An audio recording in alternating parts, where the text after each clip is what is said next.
Hello, I'm Brian Schmidt with Over the Horizon. Today we're meeting with Lt Gen Harrigian, the Combined Forces Air Component Commander. Sir, thanks for meeting with us today. Hey, it's great to be here. Thanks.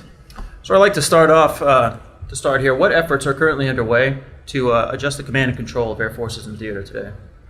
So over the last 18 months, we've been taking a hard look on really how we optimize the tools that our airmen are using, and then take a broader look at our structure and do we have it right as we support the theater, which, as you all have been watching, includes both OIR operations, Afghanistan, and then the broader CENTCOM AOR. And so as you try to optimize the people that are operating inside of all of AFCENT, not just the CAOC, I think it's important that we provide those tools that give them the opportunity to have a shared understanding of each of those locations that we're supporting, so that as we gather that data and then focus as appropriate to support the individual commanders, the data that's getting shared and then how we're communicating across our force and then to those specific JTFs is really optimized to achieve the effects that the commanders are striving for. Yes, sir. Sir, I've heard you speak on this topic a little bit before, and you've mentioned there's a great deal of innovation that's required to help carry us into the future. Yeah. I think it's important. What do you envision a future AOC would probably look like? So I think it's important we don't get tied up in the building and those kind of things, because frankly, if we shoot for something, I would argue even 5-10 years into the future, it's going to be real hard to understand exactly what tools are going to be available to us. So I think we have to think about the attributes. What does that headquarters need to have beyond just the human dimension of it, but the tools and the ability to be resilient, to operate in a distributed manner so that you don't become a target, and then have the tools that allow all that data that's out there to get fused in a manner that allows us to stay ahead of the enemy. For me, it's come down to decision making and working fast. Those of us that have been in our Air Force for a while realize there's a lot of systems out there. Some of them are very stovepiped. They don't come together. So the integrator ends up being the commander, because I'm getting information from you, from this entity, and where it all unfortunately comes to this small noggin of mine to try to sort that out and then make decisions. So the intent would be that system pulls together this data, and clearly there's still going to be an integrating function required. But the big idea here is that the collective team has a shared understanding to facilitate those decisions. And then the other part that I've been pushing on here is we need to think beyond just airspace and cyber. I believe whatever that ops center looks like, it's got to have the capability to include the land, maritime, you can argue subsurface, even electromagnetic spectrum. Now that'll be a heavy lift. There's a lot of work to be done there. That's why when I say, hey, the vision of what it exactly looks like is going to be hard to specifically decide on what that will be, but I believe you can take incremental steps en route to where we want to go. To me, I think that's the key to success. If we're going to get there, you have to have this resilient, open architecture that as those new capabilities come on, we can immediately plug them in, and it doesn't take us 3 to 5 years to make that happen. Yes, sir. So you mentioned basically how we work with the other domains, especially Air Force is working for air, cyber, and space right now. Mm-hmm. What kind of steps can we do to improve with the existing domains of land and maritime right now?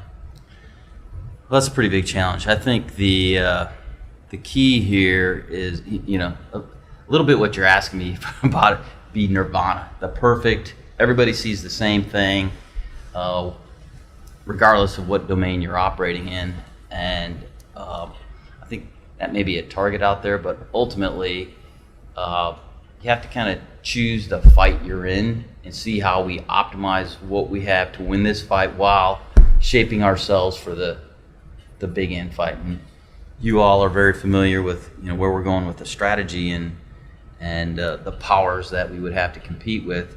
So I think you could take what we're doing here, particularly as you look at land, cyber, and work towards what does that, in the framework I use is actually planning, executing, and assessing.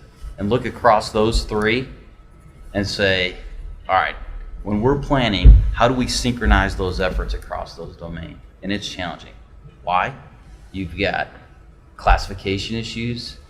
You've got stovepipe processes that have a challenging time in coming together in time and space for us to make decisions that allow us then to execute. Because of the execute piece, I would argue we're very good at in terms of once the plan's pulled together, you have guidance and intent and it's communicated. Our experts, whether it be in cyber, land, or in the air, they're outstanding. They're the world's best. But trying to synchronize that into an operation that allows the effects to be achieved in the manner that, from a planning perspective, understands the second and third order effects. And then in the execution phase is agile enough to adjust to an enemy that's going to get a vote. And then I would argue it comes back to that assessment piece where our assessments right now are all living in their own little world. And we need to figure out how you pull that together to have, particularly at the JTF level, a holistic view of how that's all worked. And I think there's a lot of work to be done there from both the planning perspective and then even in execution to have a common operational picture of what that looks like so that you can actually be agile enough to respond, move resources, and do that in a distributed fashion so it's not all centralized. So those are the challenges. What that looks like, I think, is frankly to be determined, and we're going to have to take deliberate steps, not huge steps, but incremental steps that allow us to get there. Yes, sir. Sir, on the same topic, you've talked before the importance as a commander of eyeball-to-eyeball communication. Do you see perhaps future CFACs being co-located with JTF commanders or other component commanders, or do you think they're better off with the AOC? Yeah, that's a good question. So I saw you were going to give me that one, and I thought about it a little bit. And initially, I was going to give you the standard patchware answer of it depends. But the more I thought about it, I don't think in at least any fight that I could envision right now that we could afford to just put all the commanders together. While that would help for that level of thinking, at the end of the day, what I've learned in my time here is that you have to be connected to your force. And when I say that, that's your headquarters staff, and then even those that are executing for you. I can provide guidance and intent that, people read, they look at their 2 pages and think, okay, yeah, I got it. Or you find that you really need to iterate with them and allow them to hear your intent, the way you think about things. And ultimately, I think the key here is really that they understand that you trust them. If that trust is not there, then you're going to have situations that arise that you probably don't achieve what you're looking to achieve. And at the end of the day, this is about killing and surviving. Yes, sir. And we can't forget that. And so when the rubber meets the road, we got to make sure from the commander all the way down to the youngest airman, they're aligned with our intent. And if you're off hanging out with the rest of the commanders, I don't believe you're going to be able to do that. Yes, sir. So on a similar topic to that then, in the air domain, we're very good at the command and control. How do we better separate the strategic and operational planning, basically link with the other domains from that kind of command and control? Yeah, so as you look at the strategic level policy guidance that we get, naturally that's going to be broad narrative format that I believe at the operational level you have to take what'll be the intent of the administration and frankly operationalize that. So in the Air Op Center, we do that largely through building the plan. You can go through the Air Operations Directive and spins, and then ultimately create the ATO. But into the future, I would argue our construct needs to migrate to a more distributed manner, and that as that planning is getting built, our echelons beneath us have the ability to already be in our head. In other words, if we get cut off and they got to go execute, they already have to have something. So right now they kind of wait for the ATO, and they're then developing their specific mission plans. But I would argue as we go forward here, as that strategic level clarity and guidance starts to come out, there's already tools we're using today that the wings at their level are starting to see the intel, starting to see the construct of the broad plan, if you will. And those tools, I think that we've developed primarily in the intel arena, need to start migrating into the areas of planning and then execution, so that, again, if we have that shared understanding across the force, and it's not going to be to every cockpit or every cyber operator or guy that's working in space, but those entities that have an echelon of command are tied into the planning, so that they broadly understand what that strategic to operational transition looks like, and then what that plan looks like. And we have some work to do there. I think we've made some progress on like I said, on the intel side of the house. But I would say, we're still kind of stuck with, you push the ATO out and it is what it is. And there's probably ways into the future that we're able to be turning that process quicker because of the tools that are available to us now. There's some work to be done there, but I would offer that, given the speed that we're going to have to fight at and the multiple domains that'll be contested, we've got to go faster. And it'll be, I think, a combination of the tools, TTPs, and frankly the people, and how we share that information to allow us to go faster. Yes, sir. Sir, we certainly appreciate your insight and perspective. I know your time's valuable. So I got one last question to close out, which would be, if you had unlimited resources or authority, what would you really change right now? I chuckle at you even asking me that question. But, as I thought about that, I think particularly for the air component, we operate always in constrained resources. And,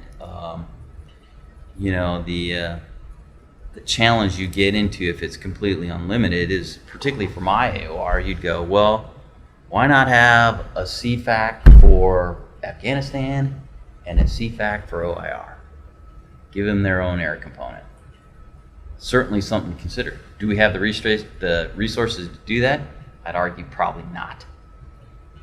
Now, if you were able to neck down the size of the headquarters and provide those tools that allowed us to do all those things that were required, there might be some middle ground in there. As you're well aware, we've got this ATIF construct.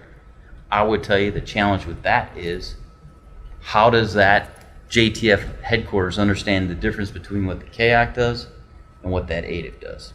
So that's the tension you would probably be able to mitigate a bit if you were able to do that. But I just don't see that as an answer that's going to present itself our way anytime soon. So what was the other part of it? You said resources and what? Unlimited resources or authority for how we employ air forces today's theater. So the authorities piece, again, is an interesting one, because as you look even back into OIR, we went through iterations where you have authorities and then you have permissions, and there's always tension in that. And again, as I've sat through this job, there's areas where you can try to shape those authorities to get you what you need, but I'll also kind of come back to the important word of trust, because at the combatant commander level, they have to trust the components to do their job. If they don't trust them, what are they going to do? They're going to pull the authorities back up to their level. So I would argue that our job first is to ensure they trust us, and then give us the authority to do what we need to do to execute the